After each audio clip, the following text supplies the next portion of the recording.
নমস্কার। Castle of স্টোরিজে সকল শ্রোতা বন্ধুদেরকে স্বাগত জানাই। আমাদের আজকের নিবেদন বঙ্কিমচন্দ্র চট্টোপাধ্যায় রচিত রাধারানী। আজকের গল্পের মূল চরিত্রে আছে রাধারানী, রাজা দেবেন্দ্র নারায়ণ, কামাখ্যানাথ বাবু, রাধারানীর মা এবং বসন্ত কুমারী। শুনতে থাকুন আমাদের আজকের গল্প বঙ্কিমচন্দ্র চট্টোপাধ্যায় রচিত রাধারানী। রাধারানী নামে একটি মেয়ে মাহেশের রথ দেখতে গিয়েছিল। মেয়েটির বয়স 11 পূর্ণ হয়নি। তাদের অবস্থা আগে ভালো ছিল, বড়লোকের মেয়ে, কিন্তু তার পিতা আর নেই। তার মায়ের সঙ্গে এক খ্যাতির একটি মোকদ্দমা হয়। সবকিছু নিয়ে এই মোকদ্দমাটি বিধবা হাইকোর্টে হারল। সে হারা মাত্রই ডিক্রিদার জ্ঞাতি ডিক্রি জারি করে ভদ্রাসন থেকে তাদের বের করে দিল। প্রায় 10 লক্ষ টাকার সম্পত্তি ডিক্রিদার তার পুরোটাই নিল।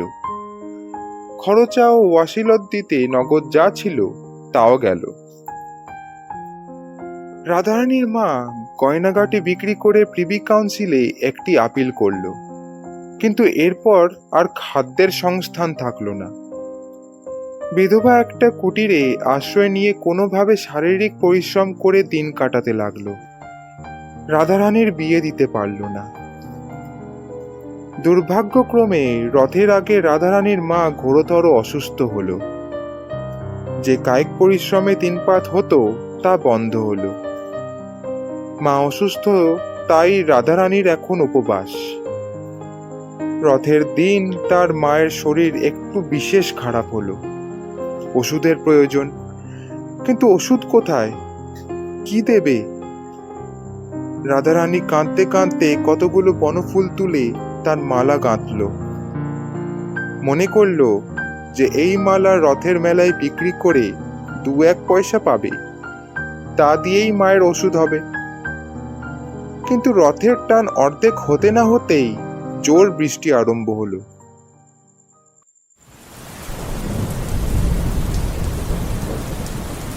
বৃষ্টি দেখেই ভিড় ভাঙতে লাগলো। মালা কেউ কিনল না। রাধারানী বলল, আমি না হয় একটু ভিজলাম, বৃষ্টি থামলেই আবার লোক জমবে। কিন্তু বৃষ্টি আর থামলো না, লোক আর জমলো না। সন্ধে হলো, রাত্রি হলো, অন্ধকার ঘন হলো। অগত্যা রাধারানী কাঁদতে কাঁদতে ফিরে চলল। অন্ধকার পথ, কাদায় ভর্তি, পিছল। আশেপাশে পরিষ্কার করে কিছুই দেখা যাচ্ছে না। তার উপর মুষলধারে বৃষ্টি পড়ছে। রাধারানী চলতে চলতে বারবার আছাড় খাচ্ছিল, আবার কাঁদতে কাঁদতে উঠে দাঁড়িয়ে পথ চলছিল। মেঘের গর্জন রাতের নিস্তব্ধতা ভেদ করছিল এবং বৃষ্টির জল পথের কাদা ভাসিয়ে দিয়ে চলেছিল। তখনও রাধারানী সেই 1 পয়সার বনফুলের মালাগুলোকে বুকে করে রেখেছিল, ফেলেনি। এমন সময় আচমকা কে এসে রাধারানীর ঘাড়ের উপর পড়ল। রাধারানী এতক্ষণ উচ্চস্বরে ডেকে কাঁদেনি। এতক্ষণে ভয় সে উচ্চস্বরে কেঁদে উঠল। যে ঘাড়ের উপর এসে পড়েছিল সে বলল, কে গো, তুমি কাঁদছো? কণ্ঠস্বর শুনে রাধারানীর কান্না বন্ধ হলো। রাধারানীর চেনা স্বর নয়, কিন্তু বড় দয়ালু এ লোকের কথা। রাধারানী ক্ষুদ্র বুদ্ধিটুকুতেই তা বুঝতে পারল। রাধারানী কান্না থামিয়ে বলল, আমি দুঃখী লোকের মেয়ে, আমার কেউ নেই, শুধু মা আছে। আচ্ছা, তুমি কোথায় গিয়েছিলে? আমি রথ দেখতে গিয়েছিলাম, বাড়ি যাব, কিন্তু অন্ধকারে ও বৃষ্টিতে পথ খুঁজে পাচ্ছি না। তা তোমার বাড়ি কোথায়? শ্রীরামপুর। বেশ, আমার সঙ্গে এসো, আমিও শ্রীরামপুর যাব। তা কোন পাড়ায় তোমার বাড়ি আমাকে বলো। আমি তোমাকে বাড়িতে রেখে আসছি। রাস্তা বড় পিছল। তুমি তুমি আমার হাত ধরো, নাহলে পড়ে যাবে। এইভাবেই সেই ব্যক্তি রাধারানীকে নিয়ে চলল। অন্ধকারে সে রাধারানীর বয়স অনুমান করতে পারেনি, কিন্তু কথার স্বরে বুঝেছিল যে রাধারানী একজন বালিকা। এখন রাধারানী তার হাত ধরে হাতের স্পর্শে বুঝল যে সে সত্যিই অল্প বয়সী।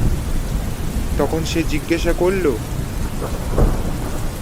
তোমার বয়স কত? 11 বছর। বেশ, তোমার নাম কি? আমার নাম রাধারানী। হ্যাঁ, রাধারানী। তুমি ছেলে মানুষ, একা একা অত ভিড়ে হ্রদ দেখতে গেছিলে কেন?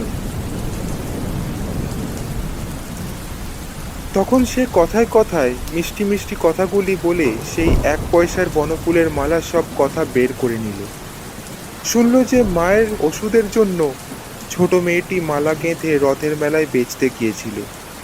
রথ দেখতে যায়নি, আর সে মালাও বিক্রি হয়নি।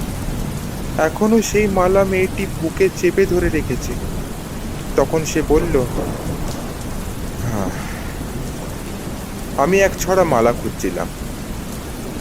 আমাদের বাড়িতে ঠাকুর আছে, তাকে পরাবো। এত বৃষ্টির জন্য রথের মেলা ভেঙে গেল, আমি তাই মালা কিনতে পারিনি। তুমি মালা বেচো তো আমি কিনি। কথা শুনে রাধারানী খুব খুশি হলো, কিন্তু পরক্ষণেই তার মনে হলো তাকে যে এত যত্ন করে হাত ধরে এই অন্ধকারে বাড়ি নিয়ে যাচ্ছে, তার কাছ থেকে দাম নেবে কিভাবে। কিন্তু দাম না নিলে যে মায়ের ওষুধ হবে না, তাই তাকে দাম নিতে হবে। এই ভেবে রাধারানী সেই ব্যক্তিকে মালা দিল। ব্যক্তি বলল, এর দাম 4 পয়সা তো, এই নাও। এই বলে ব্যক্তি মূল্য দিল। রাধারানী বলল, এ কি পয়সা? এ যে বড় বড় ঠেকছে, আর এ যে অন্ধকারেও চকচক করছে। ও কিছু না, নতুন কলের পয়সা, তাই চকচক করছে। আচ্ছা, ঘরে গিয়ে প্রদীপ জেলে দেখি, যদি পয়সা না হয় তবে তোমাকে ফেরত দিয়ে দেব। তোমাকে সেখানে একটু দাঁড়াতে হবে।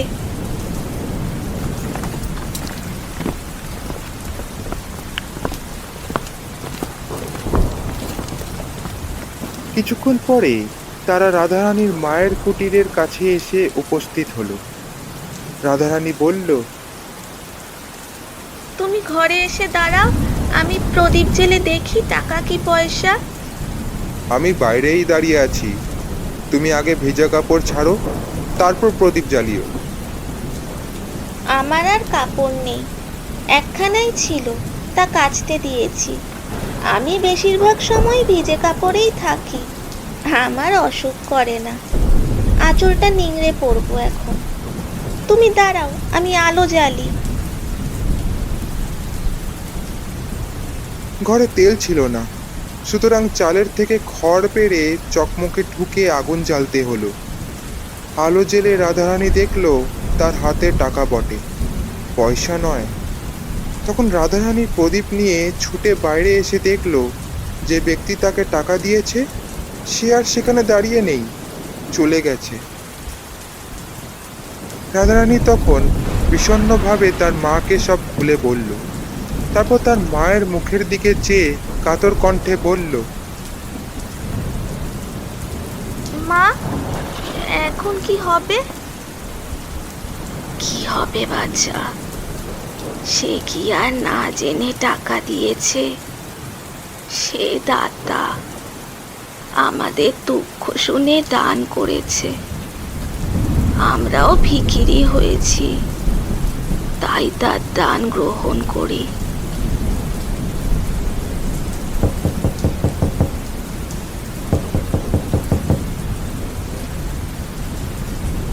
এমন সময় কুটিরের দরজায় টোকা পড়ল।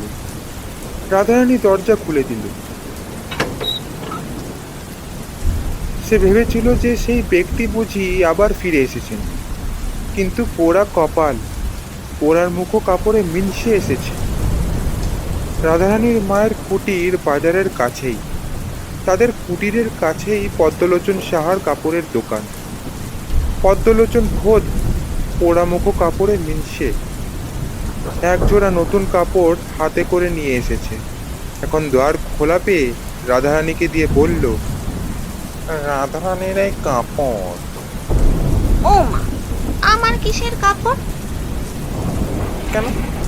ওই যে বাবু আমাকে এক্ষুনি নগদ দাম দিয়ে বলে গেল এই কাপড় এক্ষুনি ওই রাধারানীকে দিয়ে এসো। ও মা, সেই গো, সেই তিনি কাপড় কিনে পাঠিয়ে দিয়েছেন। হ্যাঁ গো পদ্মলোচন, সেই বাবুটিকে চেনো? তা তোমরা চেনো না? না। ও, তা আমিও চিনি না। এই বলেই সে আবার নিজের দোকানে ফিরে গেল। এদিকে রাধারানীকে সেই ব্যক্তি যে টাকা দিয়েছিলেন, সেই টাকা ভাঙিয়ে মায়ের ওষুধ আনার জন্য বাজারে গেল। বাজার থেকে তেল এনে প্রদীপ জ্বালালো। মায়ের জন্য সামান্য কিছু রান্না করলো। তারপর ঘর পরিষ্কার করে মাকে খেতে দেবে এই কারণে সে ঘর ঝাড় দিতে লাগলো। এমন সময় সে একটা কাগজ কুড়িয়ে পেল। সেটিকে হাতে তুলে দিয়ে মাকে জিজ্ঞেস করলো, এটা কি মা? ও মা, এই যে একখানা নোট। তবে কি সে ফেলে গেছে? না রাধারানী, উনি তোমাকে দিয়ে গেছেন। দেখো, তোমার নাম লেখা। রাধারানী বড় ঘরের মেয়ে, একটু অক্ষর পরিচয় আছে তার। সে পড়ে দেখল, তাই বটে। হ্যাঁ মা, এমন লোক কে গো? তার নামও তো লেখা আছে, পাছে কেউ চোরা নোট বলে।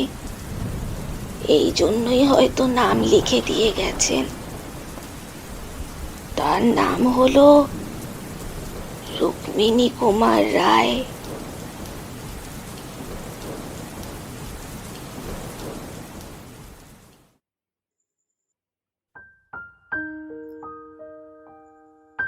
পরের দিন মা আর মেয়েতে রুক্মিণী কুমারের অনেক সন্ধান করল, কিন্তু শ্রীরামপুর বা নিকটবর্তী কোনো স্থানে রুক্মিণী কুমার রায়ের কোনো সন্ধান পেল না। নোটখানা তারা ভাঙালো না, তুলে রাখলো। তারা দরিদ্র, কিন্তু লোভী নয়।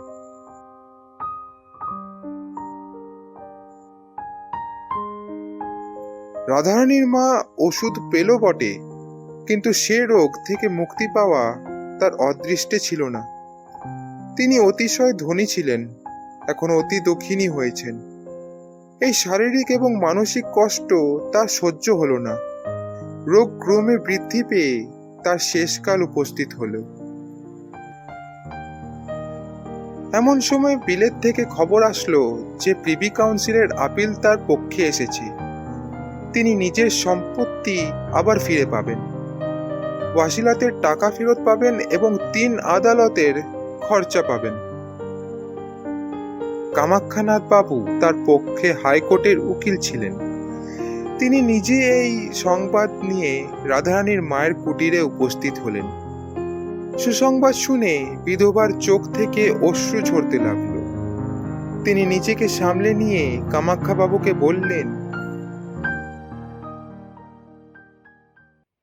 যে প্রদীপ নিভেছে তাতে তেল দিলে কি হবে?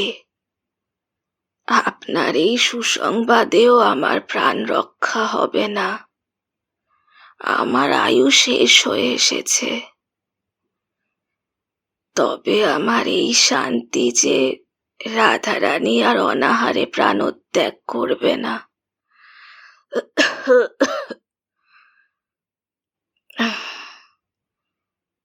তাই বা কে জানে, সে বালিকা, তার এ সম্পত্তি কে রক্ষা করবে? কেবল আপনি ভরসা। আপনি আমার শেষকালে আমাকে এই ভিক্ষা দিন।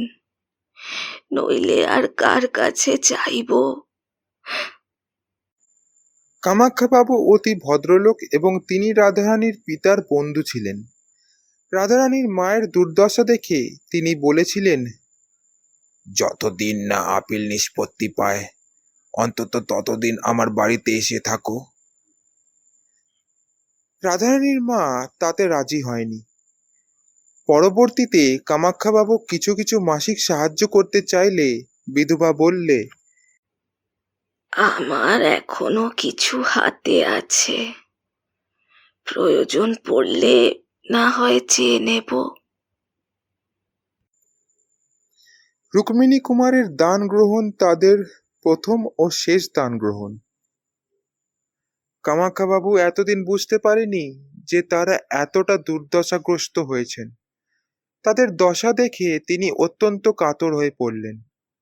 আবার রাধারানীর মা হাত জোড় করে তার কাছে ভিক্ষা চাইলেন, তা দেখে তিনি আরো কাতর হয়ে বললেন, আপনি আজ্ঞা করুন, আমি কি করব? আপনার যা প্রয়োজনীয় আমি তাই করব। আমি তো চললাম, কিন্তু রাধারানী রইল। আদালতে আমার শ্বশুর মশাইয়ের যথার্থ উইল সিদ্ধ হয়েছে। অতএব রাধারানী একা সমস্ত সম্পত্তির অধিকারিণী হবে। আপনি তাকে দেখবেন, নিজের সন্তানের মতো তার রক্ষা করবেন, এই আমার ভিক্ষে। আপনি এই কথা স্বীকার করলেই আমি শান্তিতে মরতে পারবো। আমি আপনার কাছে শপথ করছি, রাধারানীকে আমি আপন কন্যার থেকেও বেশি যত্ন করব। কামাখ্যাবাবুর চোখে জল দেখে রাধারানীর মা তার কথায় বিশ্বাস করলেন। তার সেই শীর্ণ শুষ্ক চেহারায় একটু আহ্লাদের হাসি দেখা গেল। সেই হাসি দেখে কামাখ্যাবাবু বুঝলেন ইনি আর বাঁচবেন না। এবার কামাখ্যাবাবু একটু জোর দিয়ে অনুরোধ করলেন, এখন অন্তত আমার বাড়িতে চলুন, পরে ভদ্রাসন দখল হলে আসবেন। রাধারানীর মায়ের যে অহংকার, সে দরিদ্র। এজন্য দরিদ্র অবস্থায় কামাখ্যাবাবুর বাড়ি কখনো যেতে চাননি। এখন সে আর দরিদ্র নন, সুতরাং আর সে অহংকারও নেই। এখন তিনি যেতে রাজি হলেন। কামাখ্যাবাবু সযত্নে রাধারানী ও তার মাকে নিজের বাড়িতে নিয়ে এলেন। তারপর রাধারানীর মায়ের চিকিৎসা শুরু হলো, কিন্তু তার জীবন রক্ষা হলো না। অল্প দিনের মধ্যেই তার মৃত্যু হলো।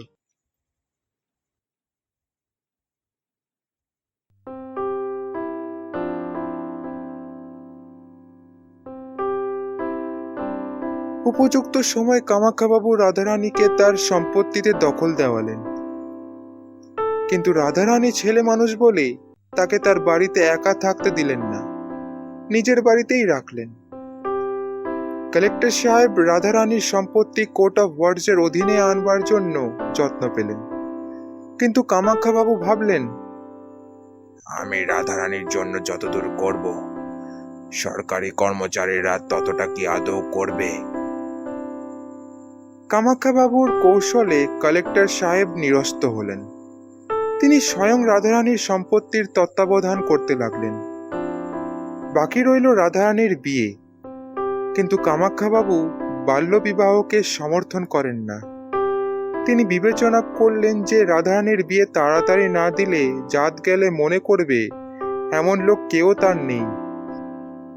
অতএব যবে রাধারানী স্বয়ং বিবেচনা করে বিবাহে ইচ্ছুক হবে, সেদিন তার বিয়ে দেওয়া হবে। এখন সে লেখাপড়া শিখুক। এই ভেবে কামাখ্যাবাবু রাধারানীর বিয়ের কোনো উদ্যোগ না করে তাকে সুশিক্ষিত করলেন।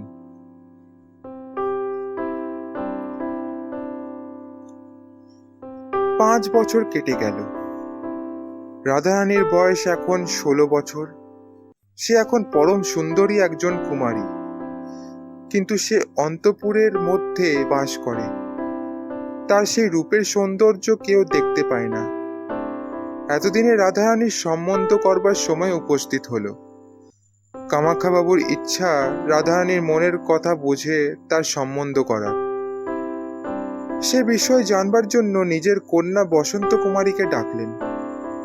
বসন্তের সাথে রাধারানীর খুবই বন্ধুত্ব। দুজনে সমবয়সী এবং দুজনের মধ্যে অত্যন্ত প্রণয়। কামাখ্যাবাবু বসন্তকে সব বুঝিয়ে বললেন। সবকিছু শুনে বসন্ত বলল, তা বাবা, রুক্মিণী কুমার রায় বলে কেউ আছেন? না, তা তো জানি না। কেন বলতো? কারণ রুক্মিণী কুমার রায় ছাড়া রাধারানী আর কাউকে বিয়ে করবে না। সে কি? রাধারানীর সাথে এ ব্যক্তির পরিচয় কিভাবে হলো? তারপর বসন্ত সেই রথের রাতের বিবরণ সবিস্তারে বলল, যা সে রাধারানীর কাছে শুনেছিল। সব শুনে কামাখ্যাবাবু বললেন, রাধারানীকে বুঝিয়ে বলো যে সে এক মহাভ্রমে পড়েছে। রুক্মিণী কুমারের কাছে রাধারানীর কৃতজ্ঞ থাকা উচিত। তাই বলে বিয়ে? আর তাছাড়া রুক্মিণী কুমার কে? তার বয়স কত? কোন জাতির? বিয়েতে তার কোনো দাবি দেওয়া আছে কি নেই? তাছাড়া তার পরিবার সন্তানাদি থাকার সম্ভাবনা। আর রুক্মিণী কুমার যে বিয়ে করবে তারই বা সম্ভাবনা কি? সম্ভাবনা যে কিছুই নেই তা রাধারানী বিলক্ষণ বুঝেছে। কিন্তু সেই রাতের পর রুক্মিণী কুমারের এক মানসিক প্রতিমা করে নিজের মনের ভেতর তাকে স্থাপিত করে নিয়েছে। যেমন করে মানুষ দেবতার পুজো করে, রাধারানী একইভাবে তার মনে মনে প্রত্যেক দিন সেই প্রতিমার পুজো করে। আজ থেকে 5 বছর আগে রাধারানী এ বাড়িতে এসে আমাদের সাথে থাকছে। আর এই বিগত 5 বছরে একটিও দিন এমন যায়নি যেদিন রাধারানী আমার কাছে সেই রুক্মিণী কুমারের কথা একবারও বলেনি। আর কেউ যদি রাধারানীকে বিয়ে করে তবে সে সুখী হবে না বাবা।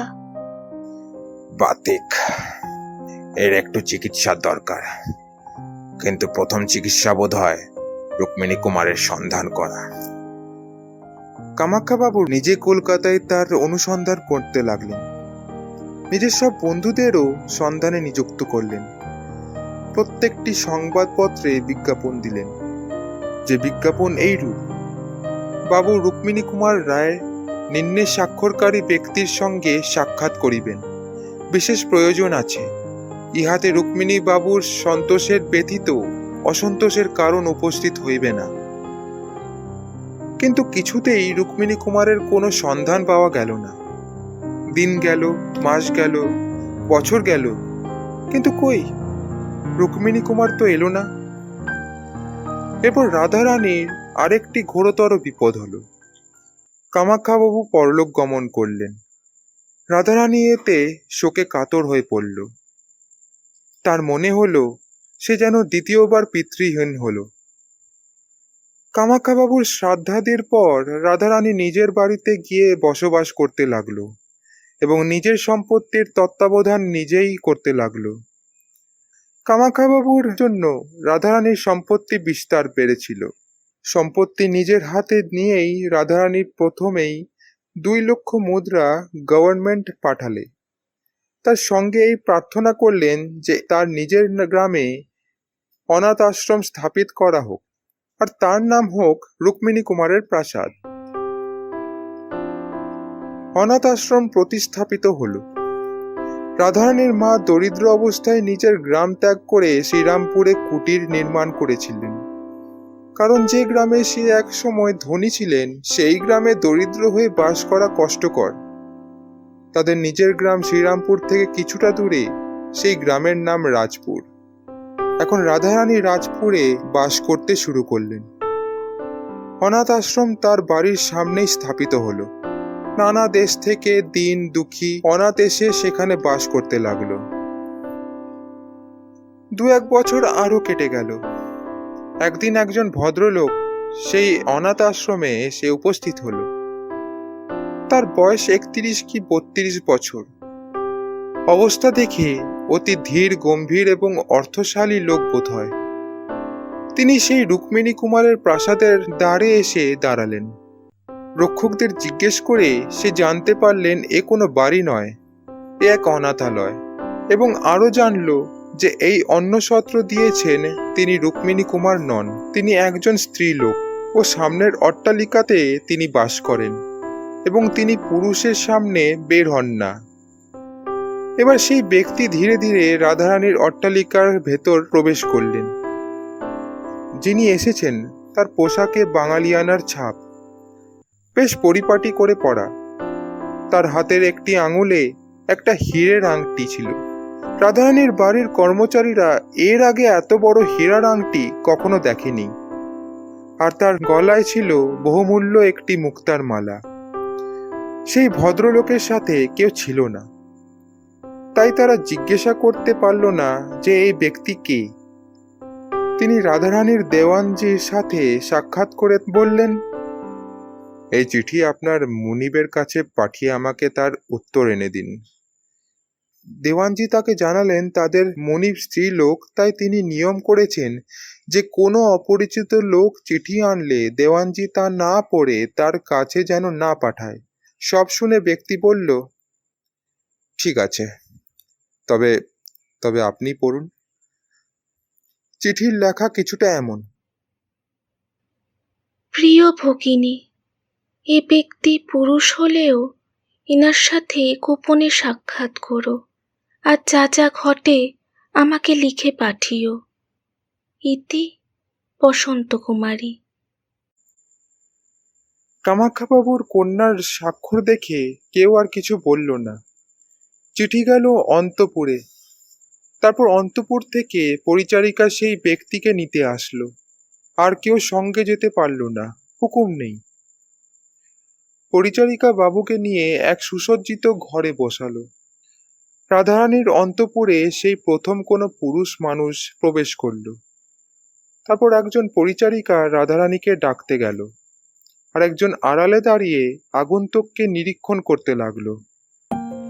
দেখলো যে তার গায়ের রং টুকটুকে ফর্সা, লম্বা চেহারা, মাথায় ঘন কালো চুল, বড় বড় ও টানা দুটো চোখ, কোমল ভ্রু, কপাল দীর্ঘ, টিকালো নাক, রক্তবর্ণ ঠোঁট, অন্যান্য অঙ্গ বস্ত্রে ঢাকা। আঙুলগুলো দেখা যাচ্ছে কেবল, সেগুলোও ফর্সা, সুগঠিত এবং তাতে একটি বড় হীরার আংটি এবং গলায় একটি মোটা মুক্তার হার। কিছুক্ষণ পর রাধারানী এসে সে ঘরে প্রবেশ করলেন এবং পরিচারিকাদের বিদায় দিলেন। তোমরা আসতে পারো।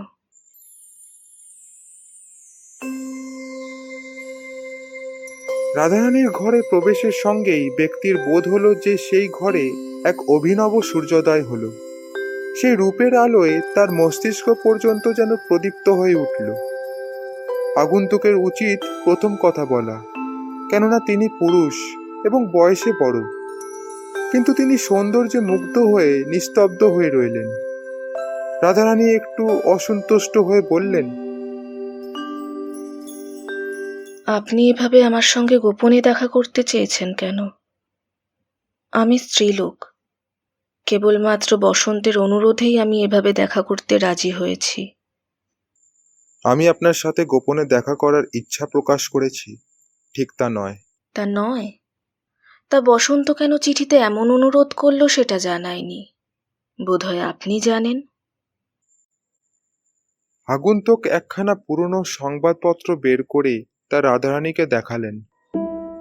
রাধারানী দেখলেন কামাখ্যাবাবুর স্বাক্ষরিত রুক্মিণী কুমার সম্বন্ধে সেই বিজ্ঞাপন।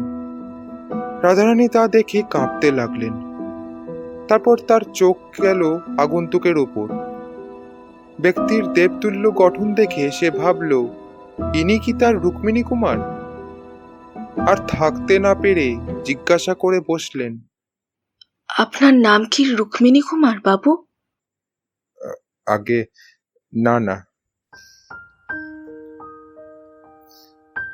না শুনেই রাধারানী ধীরে ধীরে আসন গ্রহণ করল আর দাঁড়াতে পারল না সে। তার বুক যেন ভেঙে গেল। আগন্তুক বললেন,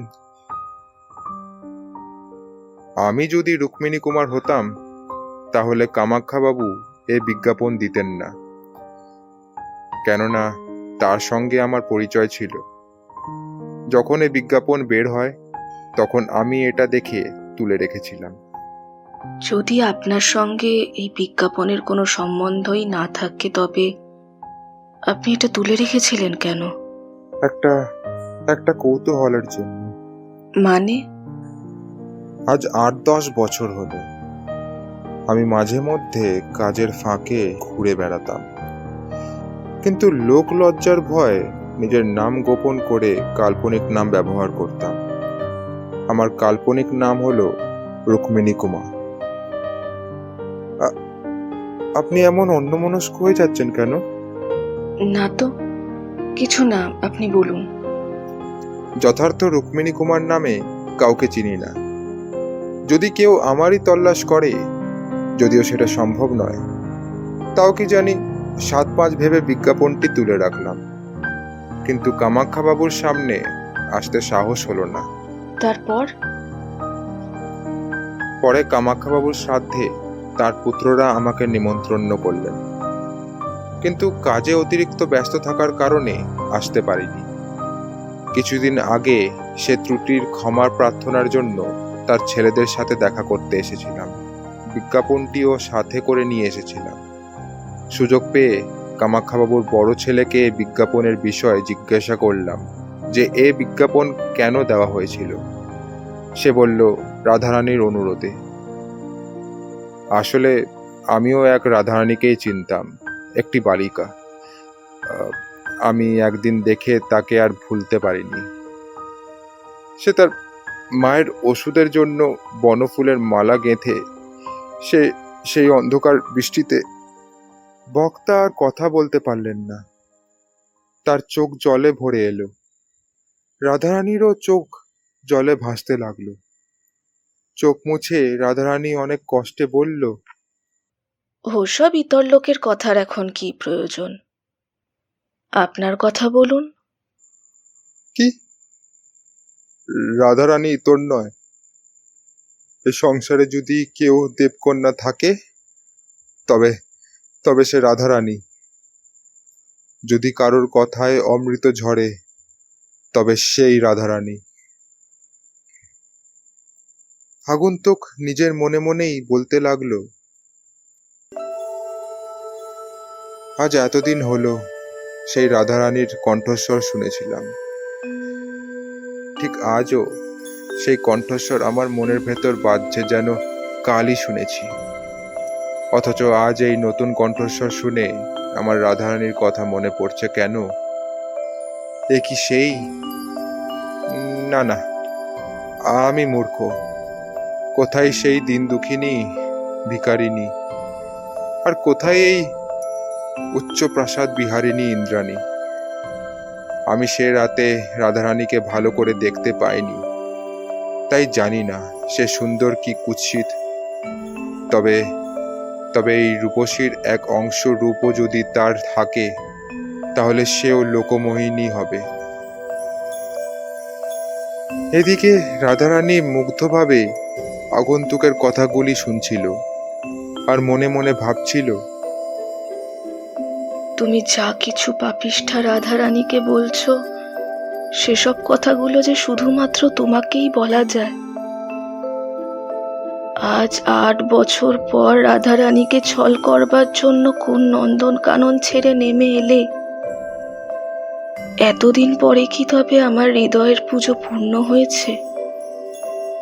হ্যাঁ গো, তুমি কি অন্তর্যামী? না হলে আমি যে নিজের মনের ভিতর লুকিয়ে তোমার পুজো করি তা তুমি জানলে কিভাবে? এই প্রথম দুজনে দিনের আলোয় স্পষ্টভাবে পরস্পরের দিকে দৃষ্টিপাত করল। দুজনে দুজনের মুখের দিকে তাকিয়ে থেকে ভাবতে লাগলো, আর কেউ এমন আছে কি, এমন সুন্দর, এমন মধুর, এমন সুখময়, এমন স্থির, এমন মাধুরীময় হয়তো সমগ্র ভূতলে আর কেউ নেই। রাধারানী অতি কষ্টে মুখে হাসি ফুটিয়ে বলল, তা আপনি তো এতক্ষণ শুধু সেই ভিখারিনীর কথাই বললেন। আমার সাথে কেন দেখা করতে এসেছেন তা তো বলেননি। হ্যাঁ, আসলে যেই রাধারানীকে আমি চিনতাম সেই রাধারানীকে মনে পড়ে গেল। একটু একটু মনে আশা হলো যে যদি এই রাধারানী আমার সেই রাধারানী হয়। আপনার রাধারানী? রাধারানী ছল করে এই কথাটি বলে মুখ নিচু করে অল্প হাসল। তা না হেসে কি থাকা যায়? সেই অল্প আশায় আমি কামাখ্যাবাবুর ছেলেকে জিজ্ঞেস করেছিলাম যে কে এই রাধারানী। সে সবিস্তারে পরিচয় দিতে বোধহয় অনিচ্ছুক ছিলেন, শুধু বললেন তাদের কোন আত্মীয়ের মেয়ে। তাকে অনিচ্ছুক দেখে বেশি কিছু জিজ্ঞেস করলাম না, শুধু এইটুকু জানতে চাইলাম যে রাধারানী কেন রুক্মিণী কুমারের সন্ধান করছে। সে বলল তার বোন অর্থাৎ বসন্ত কুমারী জানেন। যদি আমার কোনো প্রয়োজন থাকে এ বিষয়ে তবে তার কাছে গেলে হয়তো সন্ধান পাব। আমি এ বিষয়ে পরে বসন্ত কুমারীর সাথে কথা বললে সে বলল, কি বলছেন? সত্যি আপনি এ বিষয়ে সন্ধান দিতে পারবেন? হয়তো। ঠিক আছে, আপনি একটু অপেক্ষা করুন।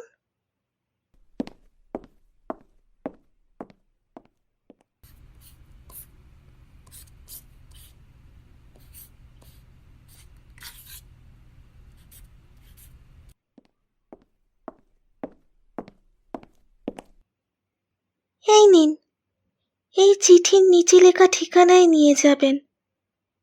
আপনি যদি সঠিক সন্ধান দিতে পারেন তবে এও জানতে পারবেন রুক্মিণী কুমারের খোঁজ কেন চলছে।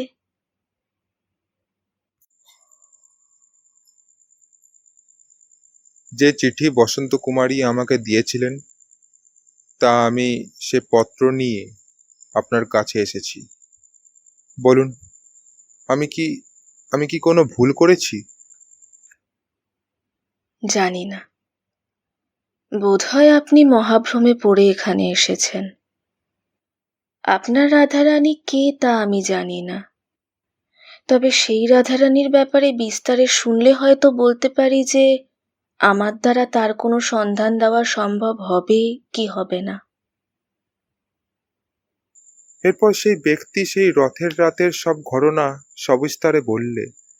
শুধুমাত্র রুক্মিণী কুমার রায়ের দান করা অর্থ ও বস্ত্রের কথা বাদে সব শুনে রাধারানী বললেন,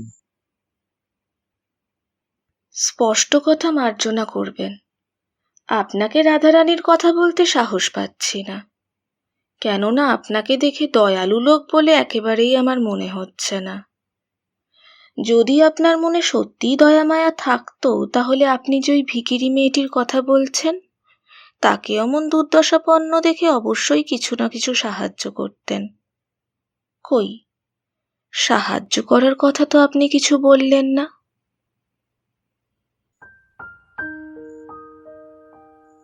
সাহায্য বিশেষ কিছু করতে পারিনি। আমি সেদিন নৌকা পথে রথ দেখতে এসেছিলাম, পাছে কেউ যদি জানতে পারে তাই ছদ্মবেশে রুক্মিণী কুমার রায়ের পরিচয় লুকিয়ে এসেছিলাম।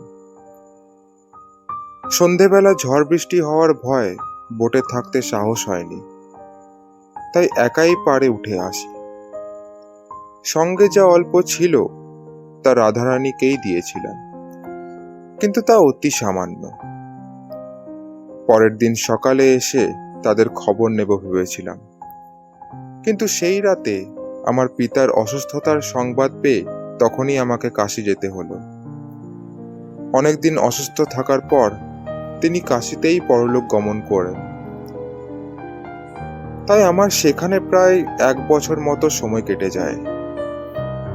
সেই 1 বছর পর ফিরে এসে আবার সেই কুটিরের খোঁজ করলাম, কিন্তু তাদেরকে আর সেখানে দেখতে পেলাম না। একটা কথা জিজ্ঞেস করতে খুব ইচ্ছা করছে।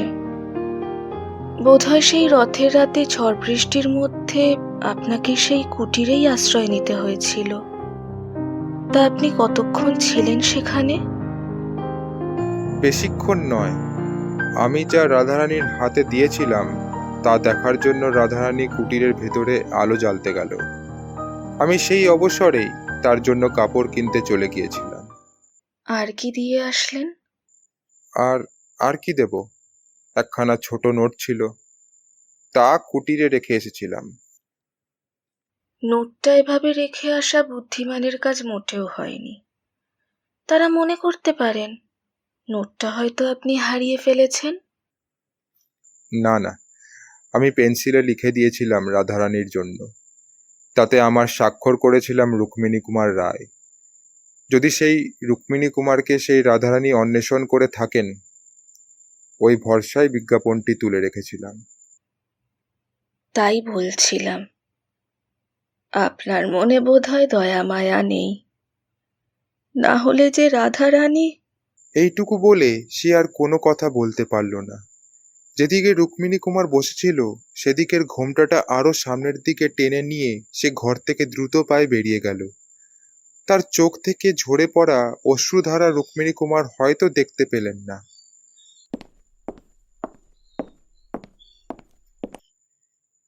বাইরে এসে চোখে মুখে জল দিয়ে অশ্রুর সবটুকু চিহ্ন মুছে ফেললেন। তারপর নিজেকেই বললেন, তবে ইনিই আমার রুক্মিণী কুমার। আমি তো সেই রাধারানী। এতগুলো বছর ধরে উনিও যে নিজের মন আমার জন্য তুলে রেখেছেন। কিন্তু কিন্তু এখন উপায়?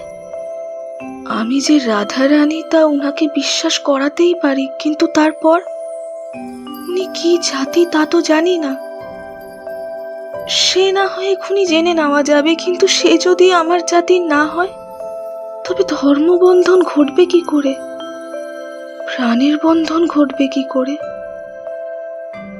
তবে আর উনার সঙ্গে কথায় কাজ কি? না হয় এই জন্মটা রুক্মিণী কুমারের নাম জপ করেই কাটিয়ে দেব। আচ্ছা, উনি যদি আমার জাতিরই হন তাই বা অসম্ভব কি? কিন্তু উনি যদি বিবাহিত হন? না না না, তা হতে পারে না। নাম জপ করে মরতে পারি তা অনেক ভালো, কিন্তু সতীন সইতে পারবো না। তার উপর অন্য কারোর অধিকার কিছুতেই সহ্য করতে পারবো না। তবে তবে এখন করণীয় কি? তবে কি প্রথমে জাতির কথাটাই জিজ্ঞেস করা উচিত? তবে রাধারানীর পরিচয়টা দিই, আর উনি কে সেই পরিচয়টাও জেনে নি। কারণ রুক্মিণী কুমার তো উনার নাম নয়, তা তো শুনলাম। যে নাম জপ করে বাকি জীবনটুকু কাটাতে হবে সে নামটাও শুনেনি। তারপর না হয় বিদায় দিয়ে কাঁদতে বসবো।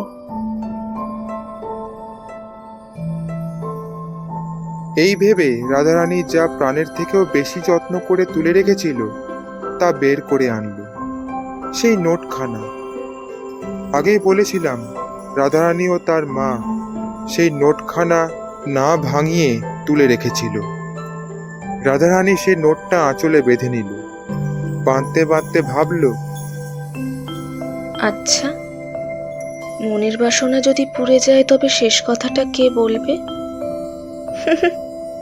আমি তো পারবো না। বসন্তকে যদি নিয়ে আসতাম। আচ্ছা, উনাকে এখানে দুদিন বসিয়ে রেখে বসন্তকে একবার ডেকে পাঠাই। উনি না হয় সেই দুদিন আমার লাইব্রেরি থেকে বই নিয়ে পড়ে কাটাক। ওর জন্যই তো তৈরি করেছি এই লাইব্রেরি। তা যদি দুদিন থাকতে রাজি না হয়, যদি ওনার কাজ থাকে, তবে কি হবে? আর সে থাকলে যদি আমাদের নিন্দে হয়, ক্ষতি কি? ইংরেজ মেয়েদের কি হয়? তা আমি লোকের নিন্দের ভয় কোন কাজটাই বা করি? এই যে 19 বছর বয়স পর্যন্ত আমি বিয়ে করলাম না, এতে কে না কি বলে? আমি তো বুড়ি বয়স পর্যন্ত কুমারী। তা এই কাজটাও না হয় ইংরেজ মেয়েদের মতোই হলো। কিন্তু আমি এ কথা তার সামনে পারি কি করে? মেয়েদের গড়া প্রথা এই যে পুরুষ মানুষই কথা পারবে। উনি যদি কথাটা না পারেন তবে? হে ভগবান, তুমিই বলে দাও আমি কি করব। এ লজ্জাও তুমি দিয়েছ, যে আগুনে আমি পুড়ছি তাও তোমার দেওয়া। এই আগুনে কি লজ্জা পুড়ে ছাই হয়ে যেতে পারে না? আমার ওপর দয়া করো প্রভু, পবিত্রতার আবরণে আমাকে আবৃত করে লজ্জার আবরণ কেড়ে নাও। তোমার কৃপায় যেন আমি মুখরা হই। ভগবান যেন সে কথাও শুনল। পরিষ্কার মনে যাই বলবে তাই যেন উনি শোনেন। রাধারানী মুখে হালকা হাসি নিয়ে রুক্মিণী কুমারের সামনে এসে উপস্থিত হলো। রুক্মিণী কুমার বললেন,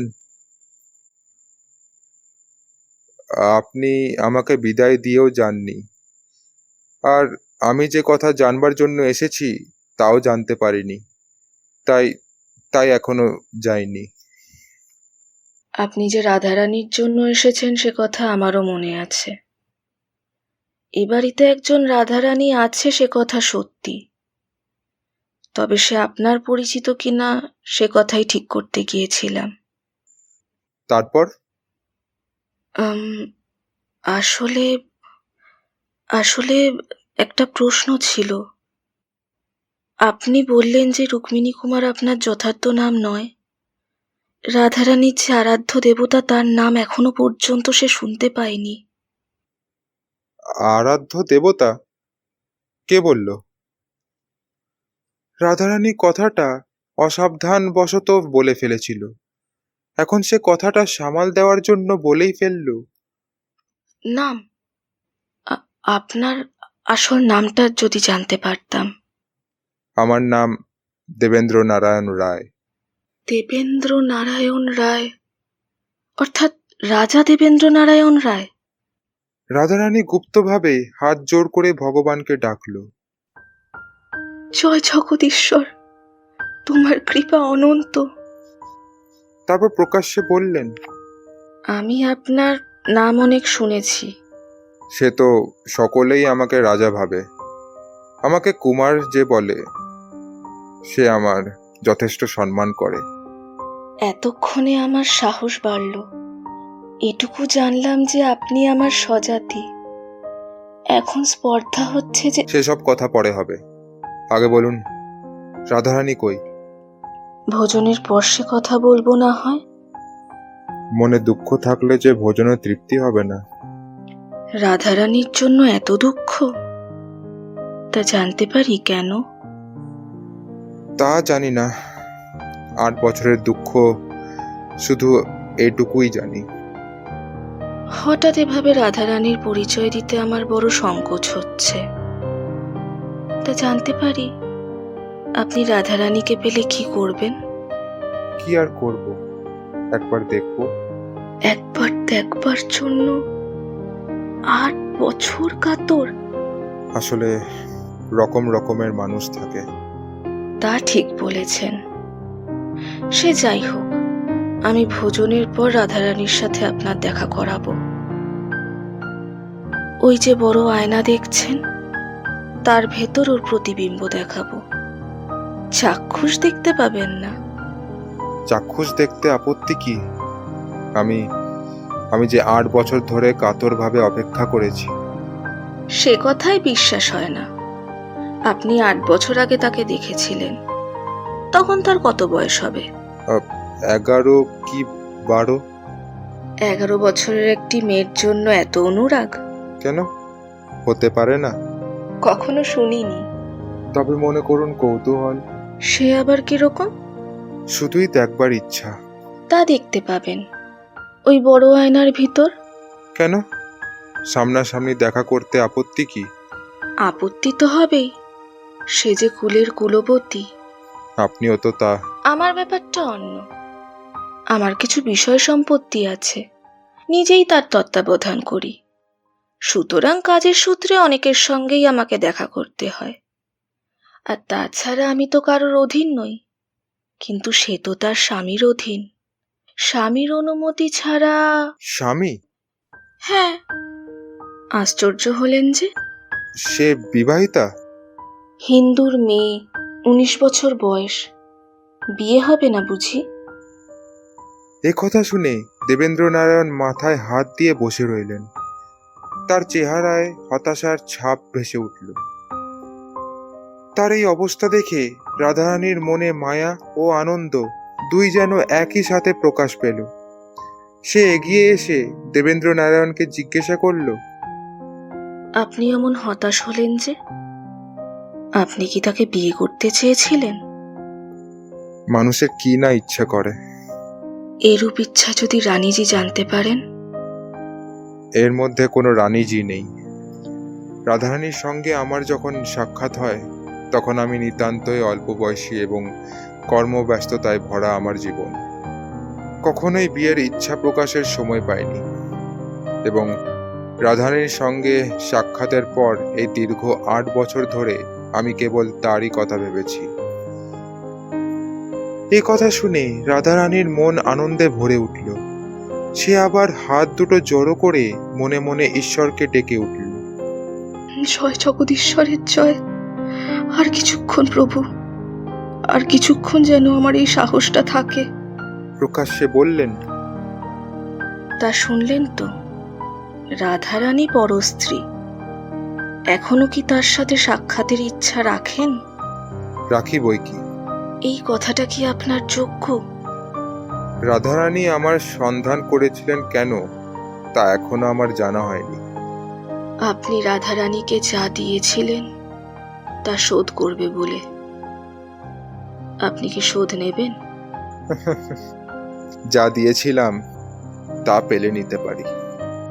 সেটা কি? একখানা নোট। আচ্ছা, তবে এই নিন ফেরত। এই বলে রাধারানী আঁচল থেকে সেই নোটটি খুলে দেবেন্দ্রনারায়ণের হাতে দিলেন। দেবেন্দ্রনারায়ণ দেখলেন তার হাতে লেখা রাধারানীর নাম সে নোটে আছে। তারপর বললেন, এ নোট রাধারানীর স্বামী কখনো দেখেছেন? রাধারানী কুমারী। স্বামী কথাটা আপনাকে মিথ্যে বলেছিলাম। তা সব তো শোধ হলো না। আর কি বাকি? 2 টাকা আর কাপড়। সব ঋণ যদি এখন শোধ হয়ে যায় তবে আপনি ভোজন না করেই চলে যাবেন। পাওনা বুঝে নিতে পারলে কোন মহাজন বসে শুনি? ঋণের সে অংশ ভোজনের পর রাধারানী আপনাকে শোধ করবে। আমার যে এখনো অনেক পাওনা বাকি। আবার কি? রাধারানীকে নিজের মনোপ্রাণ দিয়েছি, তা তো পাইনি। পাননি কি বলছেন? রাধারানীর মনোপ্রাণ আপনি অনেক দিন আগে নিয়েছেন। তা সেই দিনাটা শোধবোধ গেছে। তা সুদ কিছু পাবো না? পাবেন বই কি। কি পাবো? শুভ লগ্নেই অধম নারী দেহ আপনাকে দিয়ে রাধারানী ঋণ মুক্ত হবে। এই বলে সে ঘর থেকে বেরিয়ে গেল। রাধারানীর আদেশ মতো দেওয়ানজি এসে রাজা দেবেন্দ্রনারায়ণকে বাহির মহলে নিয়ে এলেন। যথাসময়ে রাজা দেবেন্দ্রনারায়ণ ভোজন সারলেন। রাধারানী স্বয়ং উপস্থিত থেকে তাকে ভোজন করালেন। ভোজন পর্ব শেষ হলে রাধারানী বললেন, আপনার নগদ 2 টাকা এবং কাপড় এখনো শোধ করা বাকি। কাপড় বহুদিন আগেই ছিঁড়ে ফেলেছি, টাকাও খরচ করে ফেলেছি। তাহার ফেরত দেওয়ার জো নেই। তার বদলে আপনার জন্য যা রেখেছি তাই গ্রহণ করুন। এই বলে রাধারানী এক বহুমূল্য হীরার হার বের করে দেবেন্দ্রনারায়ণের গলায় পরিয়ে দিতে গেলেন। দেবেন্দ্রনারায়ণ বাধা দিয়ে বলল, যদি এভাবেই দেনা শোধ করবে তবে তোমার গলায় যে মালার ছড়া আছে সেটাই নেব। রাধারানী দেবেন্দ্রনারায়ণের মনের কথা বুঝতে পারল। তার চোখ ভরে এলো। ঠোঁটের কোণে ফুটে উঠল হালকা স্নিগ্ধ হাসি। তারপর কিছুটা লাজুকভাবে তার গলার হারটি খুলে দেবেন্দ্রনারায়ণের গলায় পরিয়ে দিল। তখন দেবেন্দ্রনারায়ণ বলল, সব শোধ হলো বটে, কিন্তু আমি একটু ঋণী রয়ে গেলাম। কিসে? সেই 2 পয়সার ফুলের মালার মূল্য তো ফেরত পেলাম, তবে এখন মালা ফেরত দিতে আমি বাধ্য। এই বলে দেবেন্দ্রনারায়ণের গলায় যে মুক্তার মালাটি ছিল তা সে রাধারানীর কণ্ঠে পরিয়ে দিয়ে বললেন, এই ফেরত দিলাম।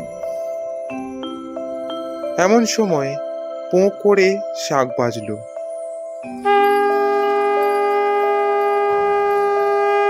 রাধারানী হেসে জিজ্ঞেস করল, শাঁখ বাজালো কে?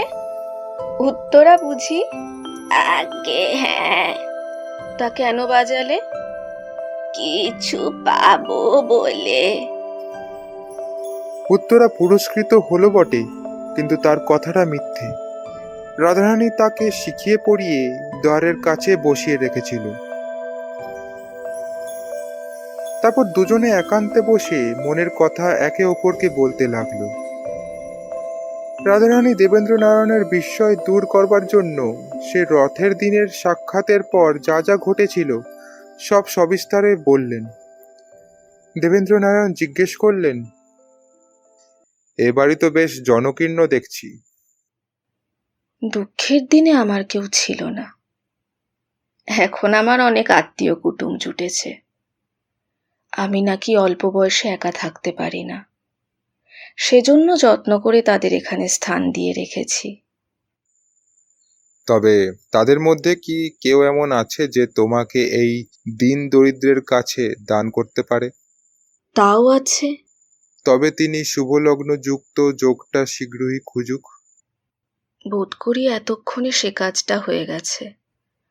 তোমার সঙ্গে রাধারানীর সাক্ষাৎ যে অন্য কোনো কারণে হতে পারে না, সে কথা এবাড়ির সবাই জানে। সংবাদ নেবে কি? তবে সময় নষ্ট করা কেন? রাধারানী এবার চিত্রাকে ডাকল। চিত্রা! চিত্রা আসিলে রাধারানী জিজ্ঞেস করলেন, তা দিনক্ষণ কিছু ঠিক হয়েছে? আগে হ্যাঁ, আপনার আদেশে দেওয়ানজি মহাশয় পুরোহিত মহাশয়কে ডেকেছেন। পুরোহিত মহাশয় পরদিন বিবাহের শুভ দিন বলে গেছেন। আপনি আদেশ করলে দেওয়ানজি মহাশয় সব কাজ শুরু করবেন। রাধারানীর আদেশে বিয়ের কাজ শুরু হলো ধুমধাম করে।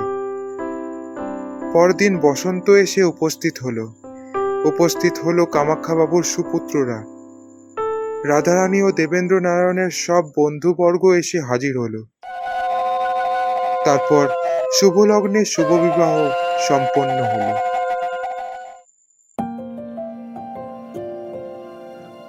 শুনছিলেন বঙ্কিমচন্দ্র চট্টোপাধ্যায় রচিত রাধারানী। আমাদের আজকের গল্পটি আপনাদের যদি ভালো লেগে থাকে, ভিডিওটি লাইক করুন, শেয়ার করুন এবং আমাদের চ্যানেল ক্যাসেল অফ স্টোরিজকে সাবস্ক্রাইব করুন। আমরা খুব শীঘ্রই আরও একটি নতুন গল্প নিয়ে ফিরব।